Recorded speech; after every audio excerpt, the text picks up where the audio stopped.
Hello বন্ধুরা, কেমন আছো তোমরা? আশা করি সবাই ভালো আছো, আমিও খুব ভালো আছি। তো নতুন বছরে সবাইকে হ্যাপি নিউ ইয়ার জানাচ্ছি। তো আজকে সবার দিনগুলো কিরকম কাটলো দিনটি, সেটা অবশ্যই আমাকে কমেন্টে জানিও, না হলে কিন্তু আমি বুঝতে পারবো না যে কার কিরকম কাটলো। তো আমার দিনটা আজকে খুবই খারাপ গেছে। তার কারণ হলো, সকালে ঘুম থেকে উঠে তোমাদের জন্য একটাও ভিডিও করতে পারিনি, তোমাদের সাথে একটুকু কথা বলতে পারিনি। তো তোমাদের সাথে যদি আমার কথা না হয় তো আমার একদমই ভালো লাগে না। তো এই জন্য আমার মনটা খুবই খারাপ।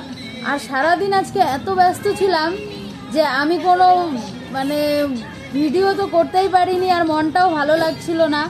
তো সমস্ত কাজকর্ম সেরে আমি এখন বসলাম মোবাইলটা নিয়ে। তো ভাবলাম যে তোমাদের জন্য কয়েকটা ভিডিও বানিয়ে নিই, এখন সময় পেলাম এখন। তো আজকে খুবই ব্যস্ত ছিলাম। তো ভগবানের কাছে প্রার্থনা করি যেন